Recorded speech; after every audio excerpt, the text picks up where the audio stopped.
नागपुर के वैशाली नगर इलाके में आज शिवसेना शिंदे गढ़ के कार्यकर्ताओं ने सांसद संजय राउत के खिलाफ जोरदार प्रदर्शन किया।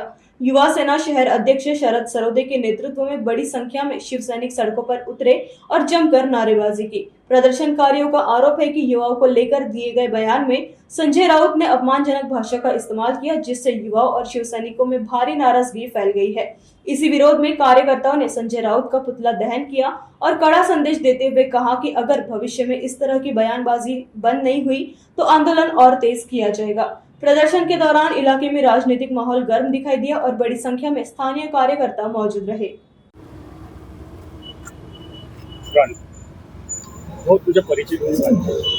मी शिवसेना युवा सेनेचा जिल्हा प्रमुख शरद सरोदे।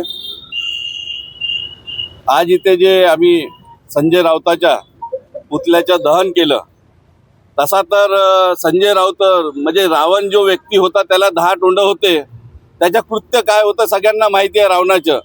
त्यापेक्षा घाणेरडं कृत्य, रावणापेक्षा घाणेरडं कृत्य संजय राऊताचं आहे।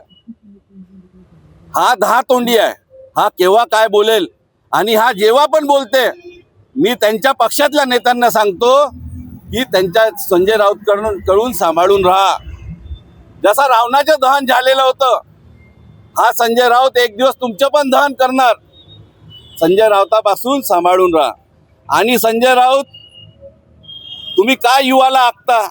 युवाची ताकद काय माहिती आहे तुम्हाला?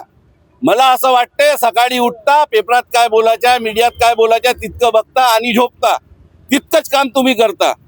नाहीतर तुम्हाला महाराष्ट्राच्या युवाची ताकद बघायची असेल, मला असं वाटते कदाचित असं असेल की तुमच्या पक्षाच्या उभाटामध्ये युवा सेनामध्ये कोणी असे नेते कर्तृत्वान वाचले नसेल, म्हणून तुम्हाला असं वाटते का युवा नेतृत्व महाराष्ट्रामध्ये वाचलेलं नाही।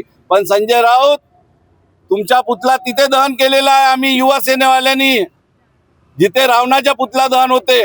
रावणाचा पुतळा फक्त वर्षातून एकदा होते। पण संजय राऊत, तुम्ही विचार करा, सुधारले नाही तर तुमच्या दररोज पुतळा दहन करण्याची ताकद नागपूर महाराष्ट्रातला हर युवा ठेवतो। सगळ्यात जास्त तुम्हाला सांगतो, तुम्ही सुधारले नाही।